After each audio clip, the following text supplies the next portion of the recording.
श्री सद्गुरुभ्यो नमः।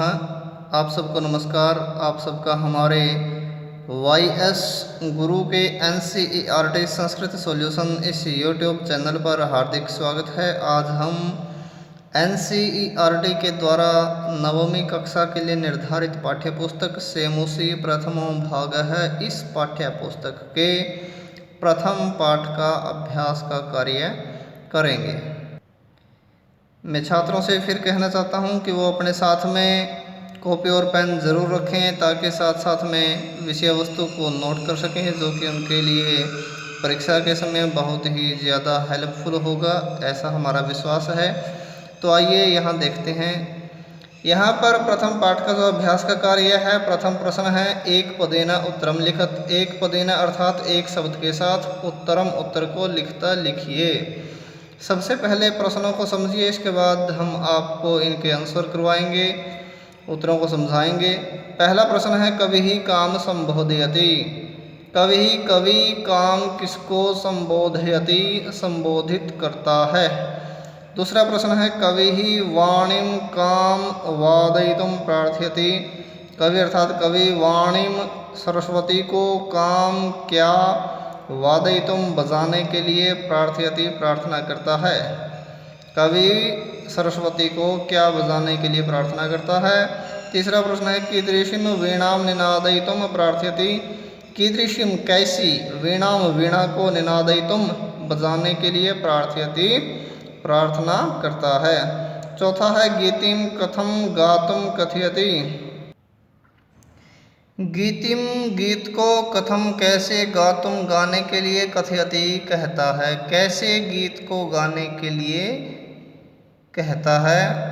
पांचवा है सैरसः रसालः कदा लसन्ति। सैरसः रसयुक्त, रसालः आम, कदा कब, लसन्ति सुशोभित होते हैं। तो ये अब आपने इनको समझा प्रश्नों को, अब इनके आंसर देखिए। अब ये यहाँ पर मैंने आपके लिए अभ्यास कार्य पहला प्रश्न के आंसर लिखे हुए हैं। पहले का बनेगा सरस्वतीम, कवि सरस्वती को संबोधित करता है। दूसरा बनेगा वीणाम, वीणा को अर्थात कवि सरस्वती को वीणा को बजाने के लिए प्रार्थना करता है। और तीसरा बनेगा नवीनाम, नई। तीसरा प्रश्न कैसी वीणा को बजाने के लिए प्रार्थना करता है, नवीनाम, नई। और चौथा था हमारा कैसे गीत को गाने के लिए प्रार्थना करता है, मृदुम, मृदुम अर्थात कोमल, मधुर। और पांचवा था रसयुक्त आम कब सुशोभित होते हैं, वसंते, वसंत में। ये इनके आंसर हैं। अब दूसरा प्रश्न देखिए। यह हमारा दूसरा प्रश्न है। यहाँ पर लिखा हुआ है पूर्ण वाक्यन उत्तरम लिखत। पूर्ण वाक्यन अर्थात पूरे वाक्य के साथ उत्तरम उत्तर को लिखता लिखिए। यहाँ पर एक शब्द में नहीं उत्तर देना, इनका पूरे वाक्य के अंदर उत्तर देना है। तो पहला प्रश्न है कवि वाणीम किम कथयति। कवि अर्थात कवि वाणीम सरस्वती को किम क्या कथयति कहता है। दूसरा प्रश्न है वसंते किम भवति। वसंत ऋतु में क्या होता है। वसंते वसंत ऋतु में किम क्या भवति होता है। तीसरा प्रश्न है सलीलम तव वीणाम आकर्ण्य कथम उच्छलेत। यहाँ जो उच्छलेत है इसको आप छः भी कर सकते हैं। पूरी जो च है इस पूरे च को पूरी छः कर सकते हैं आप। उच्छलेत क्योंकि श्लोक में उच्छलेत आया हुआ था। तो देखिए उच्छलेत भी चल जाएगा, कोई इसमें गलत नहीं होगा। सलीलम जल तव तुम्हारी वीणाम, वीणा को आकर्ण्य सुनकर। ये दो शब्द हैं, वीणाम प्लस आकर्ण्य। वीणाम वीणा को आकर्ण्य सुनकर कथम कैसे उछले तो उछलने लगे। अब ये चौथा प्रश्न है कवि कवि भगवतीम भगवती भारतीम सरस्वती को कस्याः किसके कस्याः किसके तीरे किनारे पर।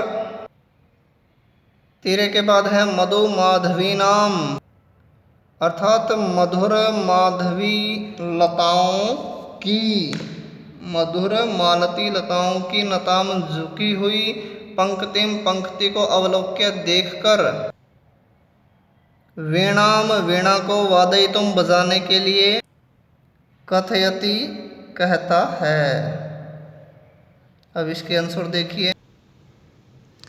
ये आप सबके लिए मैंने दूसरे प्रश्न के यहाँ आंसर लिखे हुए हैं। और ये जो सॉल्यूशन की बुक होती हैं, किताबें होती हैं जिनमें सॉल्यूशन किया होता है, उनमें कुछ आंसर अलग से भी मिल सकते हैं, इसलिए छात्र परेशान न हो। लेकिन मैं मानता हूँ जब छात्रों को एक एक वर्ड का मीनिंग पता लग जाए तो छात्रों को सॉल्यूशन वाली बुक के ऊपर शायद डिपेंड होने की ज़रूरत नहीं रहती, वो अपनी तरफ से भी कुछ नया आंसर दे सकते हैं।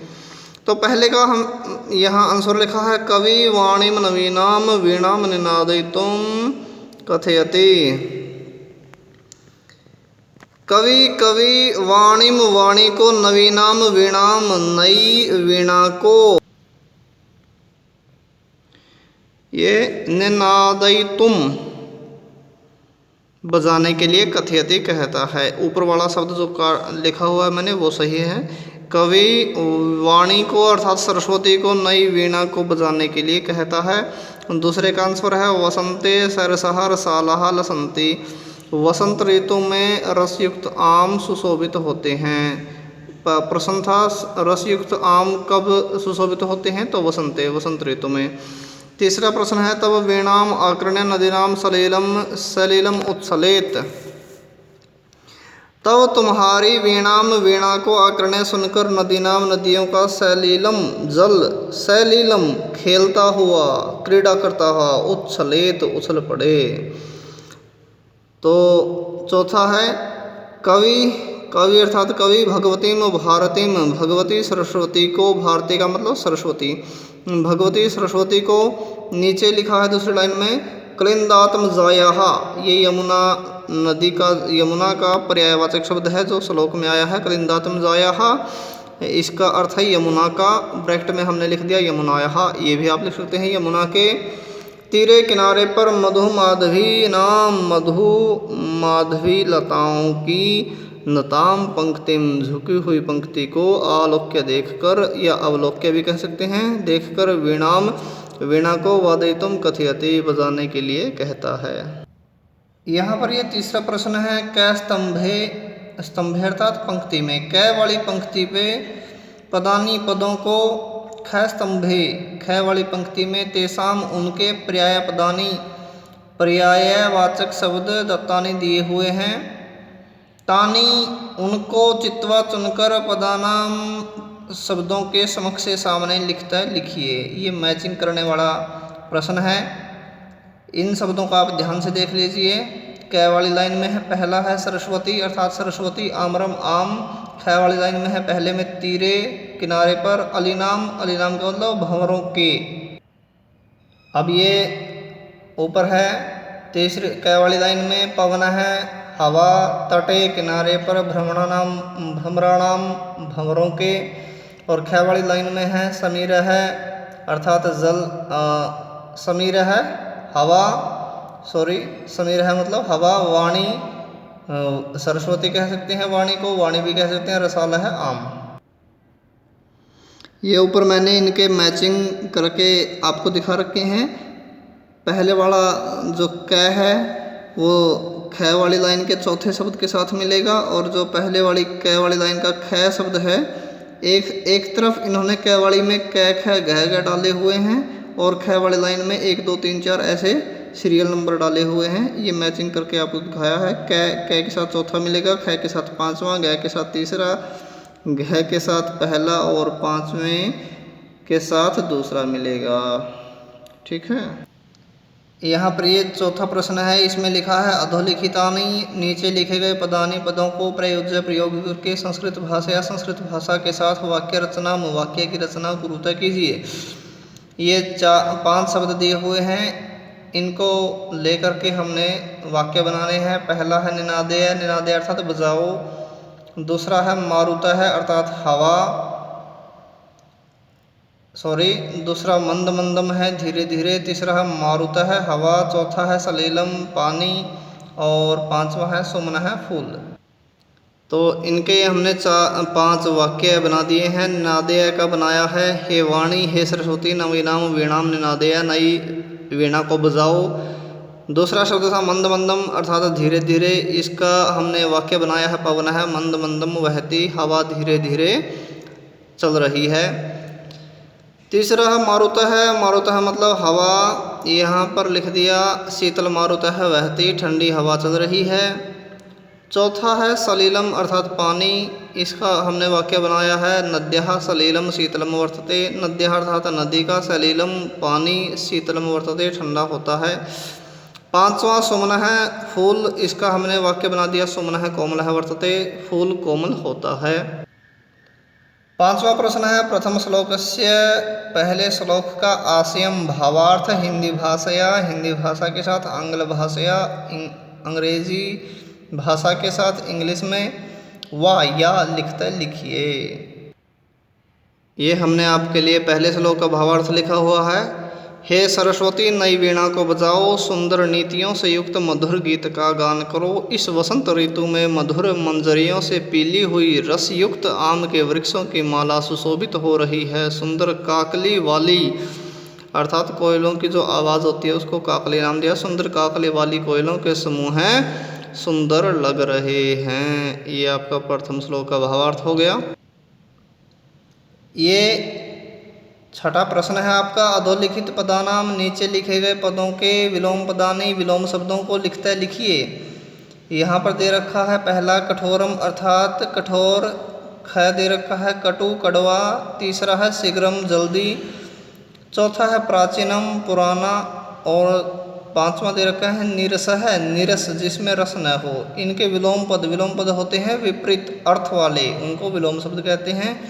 इसका आंसर मैं दिखाता हूँ, ये इनके आंसर लिखे हुए हैं। कठोरम का बनेगा मृदुम कोमल, कटु का बनेगा मधुर है मीठा, शीघ्रम का बनेगा मंदम धीरे से, और चौथे का बनेगा प्राचीनम, इसका बनेगा नवीनम नया, प्राचीनम होता है पुराने को, नवीनम नए को, नीरसह का बनेगा सैरस है अर्थात जो रसयुक्त हो। ये नीरसह के विसर्ग थे, विसर्ग लगा लीजिए आप। तो ये आपका पहले पाठ का जो अभ्यास का कार्य था वो कंप्लीट हुआ। हमारे इस चैनल पर लगातार बने रहिए। मैं आशा करता हूँ आपको हमारी ये वीडियो भी ज़रूर पसंद आई होगी। तो हमारे इस चैनल पर लगातार बने रहने के लिए हमारे इस चैनल को सब्सक्राइब करें, लाइक करें, शेयर करें, कमेंट करें। जय तो संस्कृतम, जय तो भारतम।